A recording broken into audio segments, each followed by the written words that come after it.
Good morning, students. So today we are going to start the next topic, and that is plastics. Yesterday I have taught you about the structure of mitochondria, lysosomes, Golgi bodies, and some of the endomembrane organelles. So today I am starting with plastids. So student, plastids are the green color cell organelles that are present in the plant cell, and it is not present in the animal cell because you know very well that plants, they are autotrophic in nature. They have to do the process of photosynthesis for manufacturing their food. That's why these green color plastids, they are present in the plant cell. Whereas the animals, they are heterotrophs, they depend upon plants for obtaining their food. So such organelles, they are not present in the animal cells. So let us study the structure of these plastids. Before this, I want to tell you that how many type of plastids are there.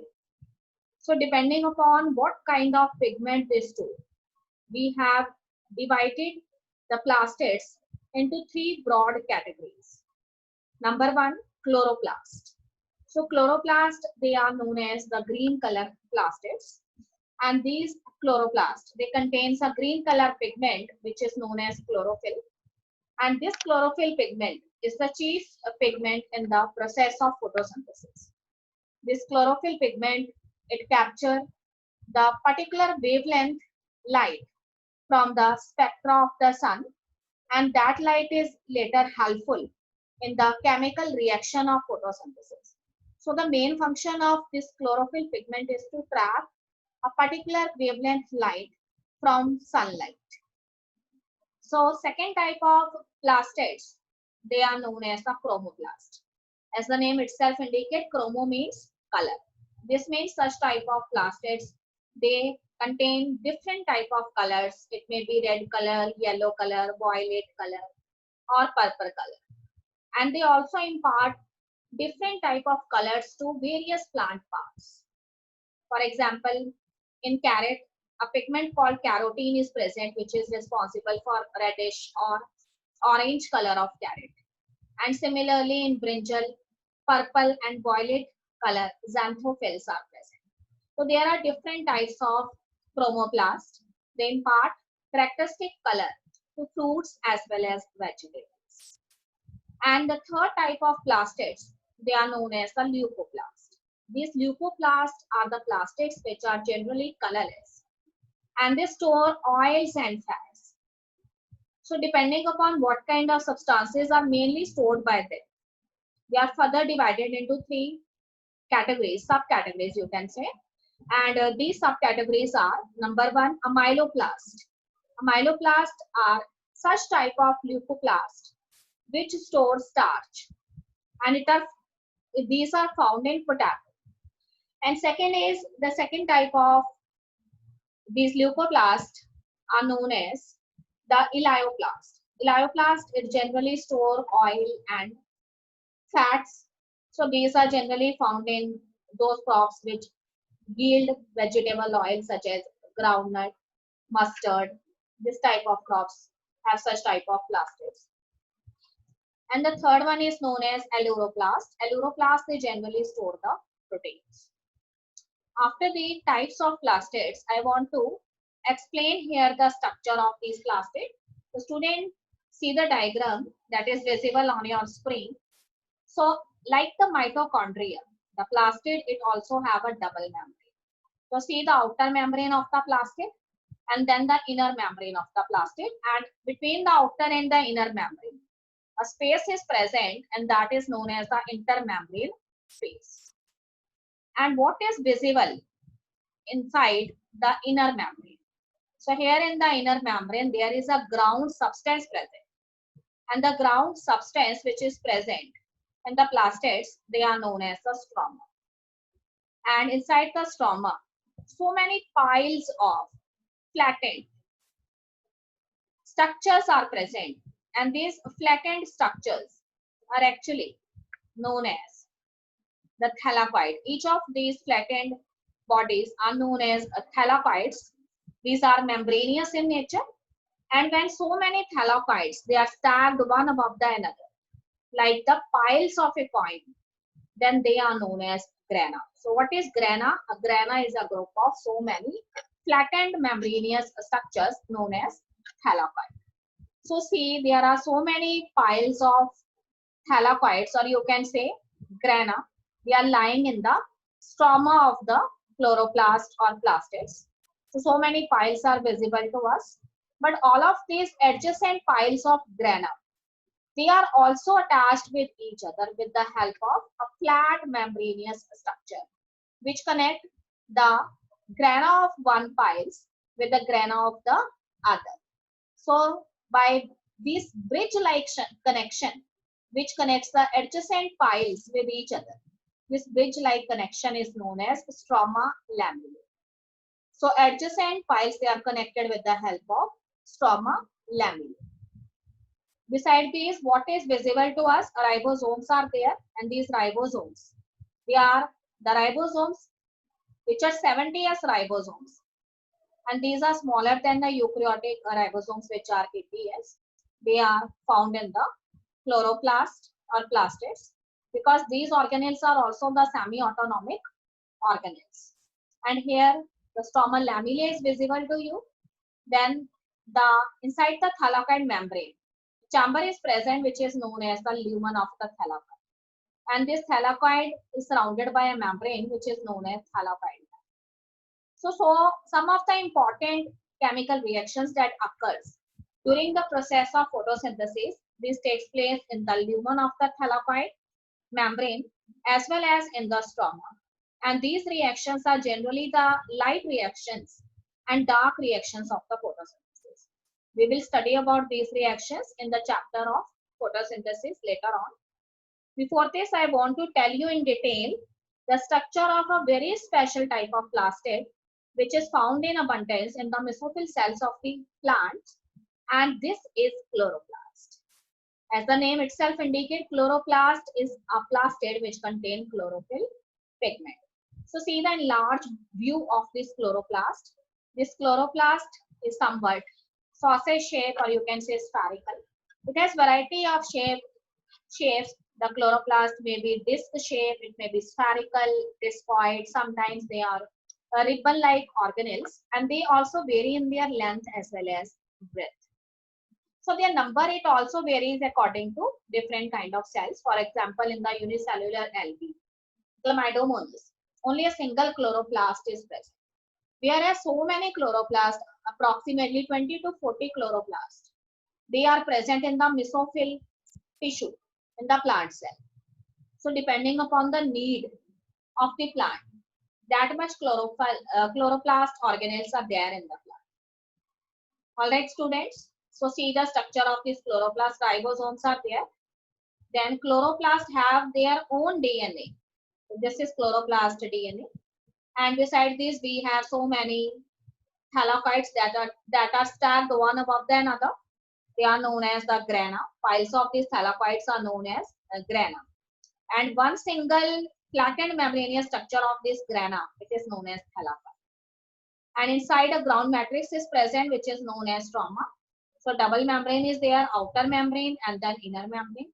And between the outer and the inner membrane, there is a space present, which is known as intermembrane space.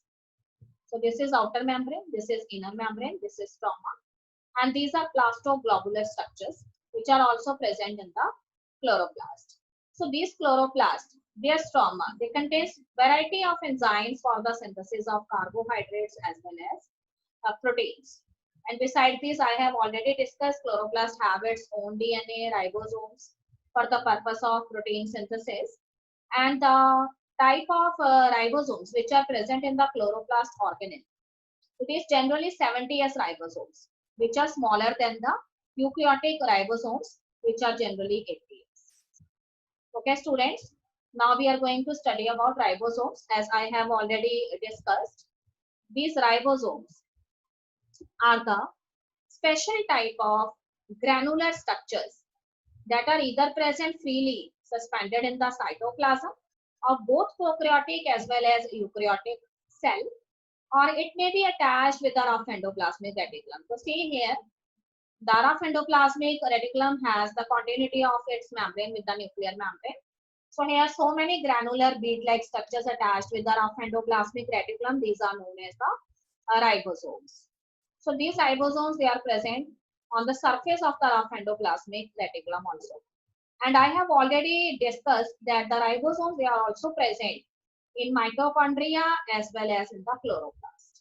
So they are also have their own ribosomes, and because the protein synthesis that is also taking place in these organelles by itself, that's why these organelles, they are known as the semi-autonomic organelles. So here I am going to explain the structure of the ribosomes. As I have already told you that these ribosomes are granular bead-like structures, somewhat spherical in nature. So see, this is the nucleus of the cell, and the nucleus is surrounded by the nuclear membrane. Then chromatin fibers, head-like structures are there in the nucleus, and the spherical bodies are floating in the nucleus known as nucleolus.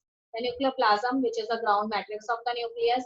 Then membranes, they have some discontinuity between them, and the pore-like structures are formed by the fusion of the nuclear membrane. These are known as nuclear pore. So these are all components of the nuclear enzyme. So ribosomes are here present on the rough endoplasmic reticulum.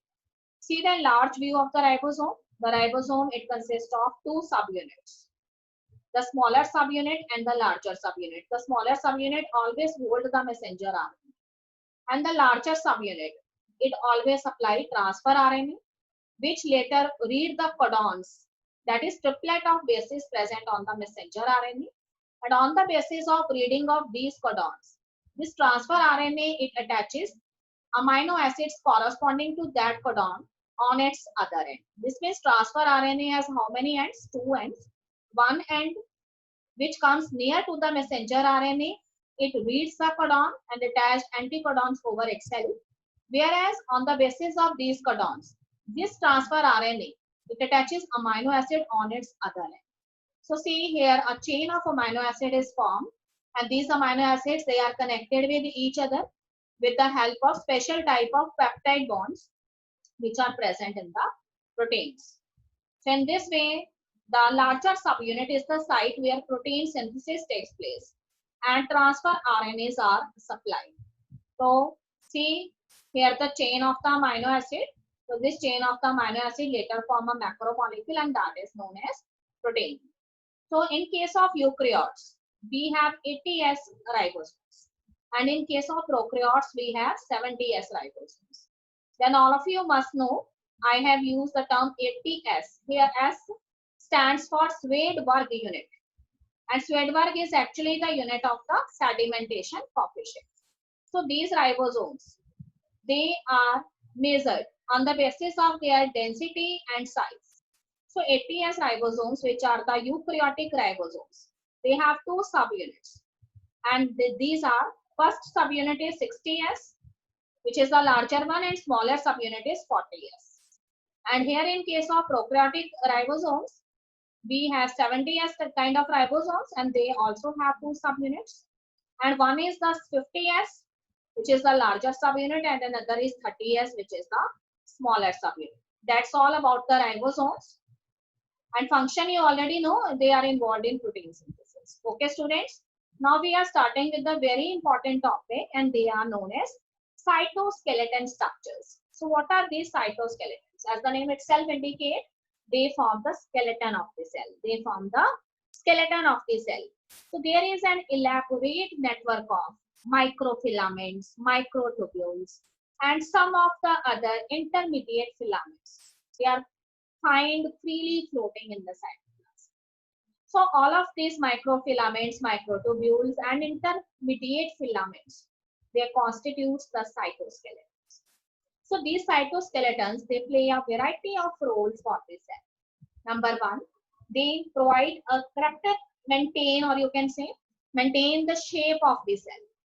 And because of these cytoskeleton structures, the cell can be considered as motile or non-motile, because these cytoskeleton, they act as the mother cell for the origin of locomotory organs of the cell, which may be cilia, flagella. All right, and it also provides mechanical support to the cell. So three functions you must know. It maintains the shape of the cell, and second one is it makes the cell motile or non-motile by its presence or absence, and it also provides mechanical support. So here we are going to study the structure of cilia and flagella. All of you know very well, cilia and flagella are the locomotory organs in variety of organisms such as protist or prokaryotic organisms. So these cilia and flagella, they originate from the cell membrane. They arise from the cell membrane in the form of hair-like outgrowth. So these cilia, they are somewhat small structures and they act like a oars. And in this way, they causes the movement in the particular animal. As the oar, it causes a movement of the boat. When we are moving through a boat, then we take oar, and these oars, they cut the water current and propel our boat in forward direction. Similarly, these oars, they are quite helpful in the movement of the particular animal in a respective direction. All right. So sometimes it also helps in the movement of the surrounding fluid also. And what about flagella? So these flagellas, they are somewhat larger than the cilia. They also rise from the cell membrane, and these flagellas, they are generally found in both prokaryotes as well as eukaryotes, but the prokaryotic flagella, they are somewhat different from the eukaryotic flagella. Okay, so let's see the structure of the diagram of the cilia and flagella. So as I have already discussed that the cilia and flagella, they arise from the cell membrane. So see their mother cells, which are known as the basal bodies. So what is the structure of the basal body or mother cell of cilia and flagella? So here special type of body is present at the core position. See, special type of structure or body is present at the core position. And this is known as the axoneme. It is known as axoneme. And this axoneme, it has 9 doublets. 9 doublets, which are somewhat circular in shape. And these doublets, they arranged themselves at the periphery. That's why they are known as the periphery doublets. So beside these 9 peripheral doublets, or you can say microtubules, 2 microtubules, they are present in the center. And these both of these microtubules, they are connected with the help of a bridge-like structure. So these are known as the central microtubules. All right. So 9 microtubules in the form of doublet, they are arranged at the periphery or the outer surface, near to the outer surface, and 2 of the microtubules, they are present in the center, and both of these microtubules, they are connected with the bridge-like structure.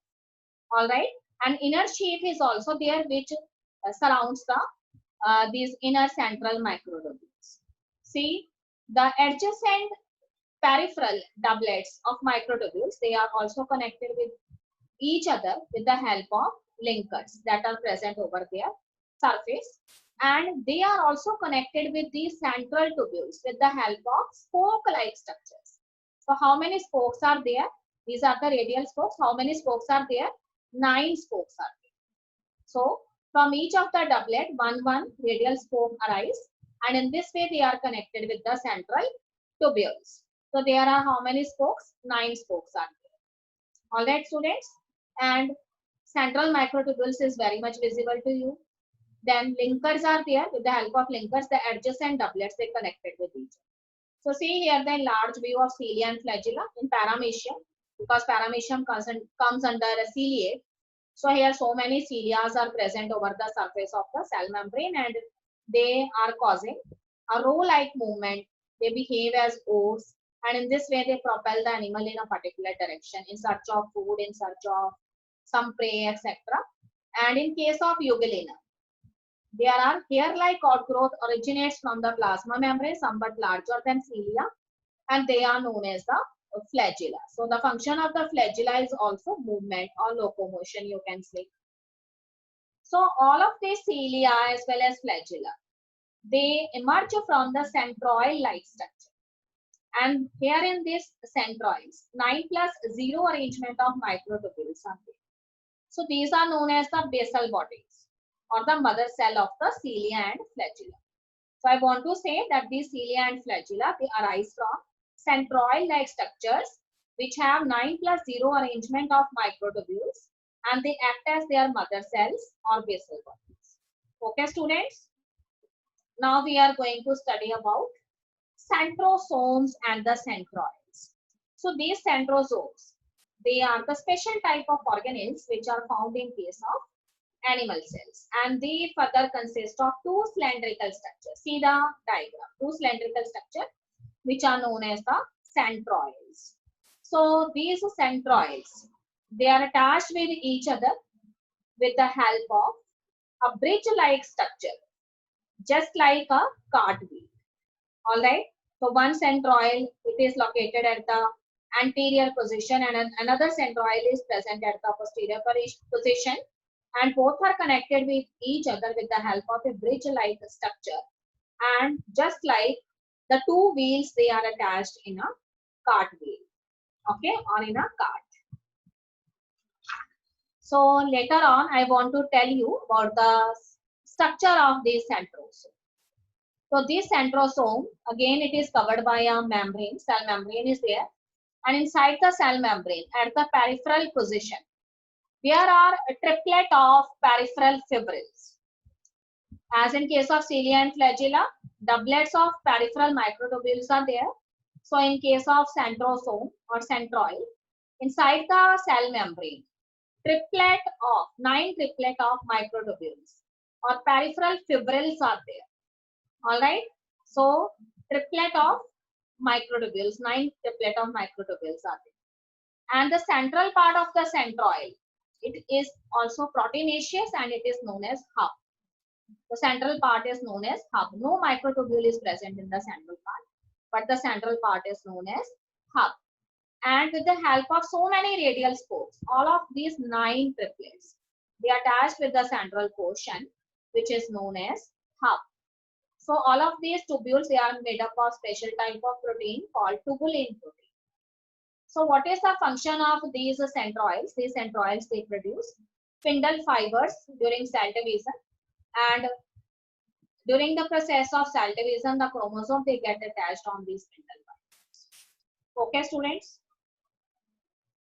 So here the arrangement of the microtubules is 9 plus 0 because in the center no microtubules are present, but 9 triplets of microtubules are present at the periphery, and they are again joined with the help of radial spokes with the central hub. To see the structure of these centroids, two centroids are there. They are formed by the division of the centrosome. So they are only present in animal cells. See the centrosome moving towards the different poles of the cell, and from these thread-like structures originate, which are known as spindle fibers. And here the chromosome, they attach to themselves. So these chromosomes, the chromatid of the chromosome, they are also attached at a point which is known as centromere. So this is the diagram of the metaphase stage of cell division. Okay, let us see the function of the centroids. So centrosome is an organelle which contains cylindrical structure called centroid. I have already discussed.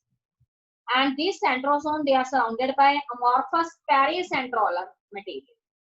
All right, these centrosomes, they are surrounded by an amorphous pericentrolar material, and both centroids in a centrosome, they lie perpendicular to each other, which has an organization like the cart wheel. Similarly, like in a cart, two wheels, they are attached with a bridge-like structure. In the similar way, two centroids, they are also attached with each other like a bridge-like structure, which is very much similar to the cart wheel. All right, students. Okay, students, now we are going to study a very, very important cell organelle, and that is nucleus.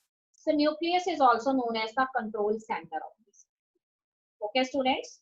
So all the activities, metabolic activities of the cell, it is controlled by the nucleus of the cell. That's why it is known as the control center of the cell. So this nucleus was first discovered by the scientist Robert Brown in the year 1831.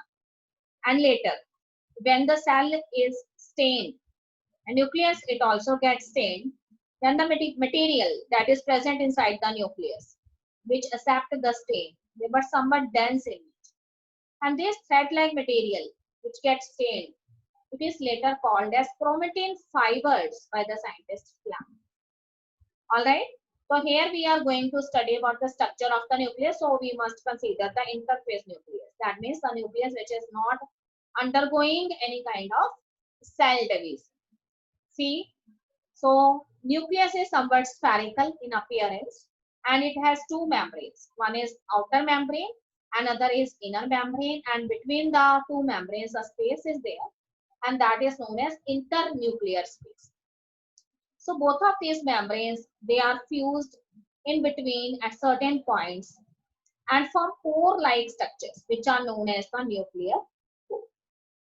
When you see inside the nucleus what is present, a ground matrix is present which is known as nucleoplasm or nuclear matrix. And inside the nuclear matrix, some spherical bodies, they keep on floating. And these spherical bodies, they are known as the nucleolus or nucleoli. And these nuclear pores, they maintain the continuity of the nucleoplasm with the cytoplasm. And many ribosomes and proteins of smaller size, they also pass from the nucleoplasm to the cytoplasm and vice versa. So the nuclear membrane, they are collectively known as nuclear envelope. So inside the nucleus, thread-like structures are present which are known as the chromatin fibers. And these chromatin fibers, they are made up of nucleoproteins. These they are made up of nucleic acids plus proteins. And special type of proteins are there which are known as histones. And nucleic acids, it may be DNA, RNA, etc. All right, students. So here with the different cells, they have different number of nucleus. Sometimes there is only one nucleus in a cell, and sometimes the cells, they are multinucleated. And there may be certain cells which do not have nucleus. For example, the red blood cells of the human, which are known as erythrocytes, they are non-nucleated cells. So that's why their lifespan is very less. And it is of 120 days. And similarly in plants, we have sieve cells, which are non-nucleated cells. As you have studied plant anatomy, so these sieve cells, they are the non-nucleated cells. So how they function? You know very well that there are special type of cells which are known as companion cells. And these companion cells, they surround the sieve cells or sieve tube members. And these companion cells, they take over all the activities of the sieve cells. So these sieve cells are somewhat dead in nature. They have wider cavities or lumen.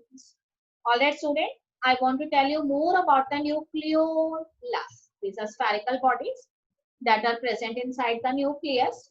And these spherical bodies, they have very important function, that these spherical bodies, they are not only rotating in the nucleus, but they are very, very important because they control certain important functions. So one of this function is that these nucleoli, which are present in the nucleus, they are associated with the function of protein synthesis. And they are the site of the ribosomal RNA, all right, synthesis. And you know that ribosomal RNA, they are concerned with protein synthesis. All right, students. So this is all about the control center, which is known as nucleus. See the another diagram of the nucleus. Nucleolus is visible to you, nucleoplasm, chromatin fibers, nuclear pores. And here you see the perinuclear space, that is the space between the two nuclear membranes. Then messenger RNA is there because the process of transcription, it takes place inside the nucleus. So from DNA, messenger RNA is synthesized, and later this messenger RNA in case of eukaryotes, is shifted towards the cytoplasm. Then we have chromatin fibers, and these chromatin fibers, earlier they are in the form of thread-like structures, but when the cell it undergoes division, then these chromatin fibers, they assume the particular butterfly shape and they become the chromosomes. So here the fusion of the two membranes of the nucleus takes place, and pore-like structures are formed which are known as nucleopore, and it maintains the continuity of the nucleoplasm with the cytoplasm.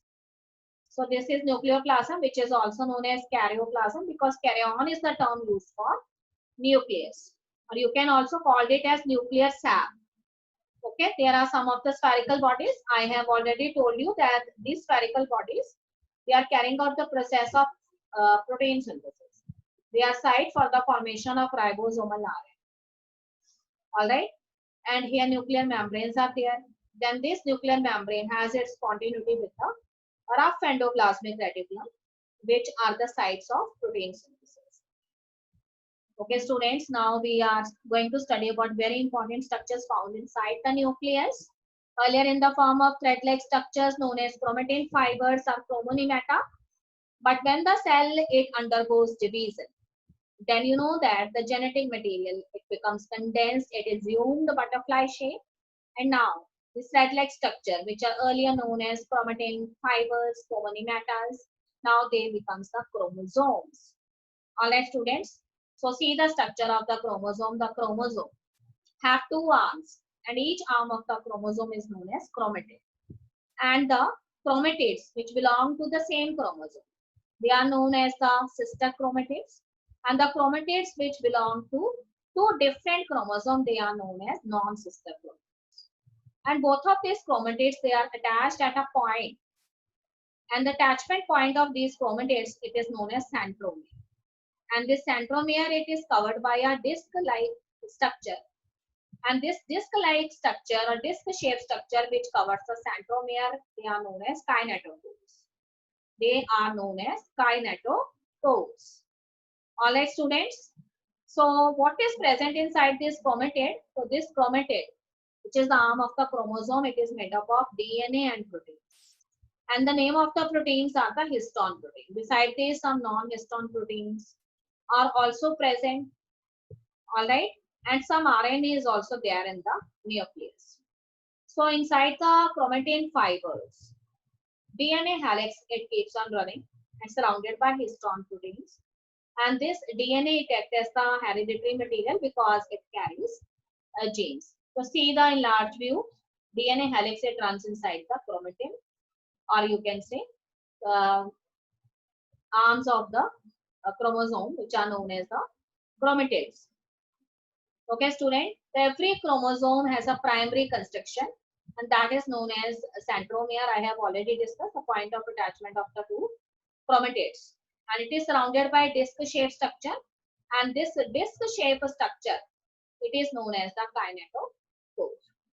And based on the position of the centromere, we have divided the chromosome into four major categories. See the diagram: metacentric chromosome, submetacentric chromosome, then acrocentric chromosome, and then telocentric chromosome. Okay, students. So metacentric chromosomes are those chromosomes where the centromere, it is present in the central position. See the centromere present in the center, and both the arms of the chromatid, they are of equal length. And second is submetacentric. So in submetacentric, the centromere is slightly above from the central position. So here one arm of the chromatid is somewhat longer, whereas the length of the other arm is somewhat smaller. So these are submetacentric. And third type is known as acrocentric, where the shifting of the centromere is more towards the anterior end. So as a result, there is one long arm of the centromere at the posterior position and a smaller length arm of chromatid at the anterior position. So two chromatids, they are of smaller length, and two chromatids at the posterior position, they are of longer length. This is acrocentric. And last one is known as a telocentric. So in the telocentric, the centromere, it mostly occupy the terminal position of the chromosomes. So these are the telocentric chromosomes. All right, students. Now I want to tell you in brief about the DNA. So DNA is a hereditary material. It is in the form of a helix, and this DNA is DNA helix. It is generally run inside the two arms of the chromosomes, which are known as chromatids. So I want to tell you a very little about the structure of the DNA. It is in the form of a double helix.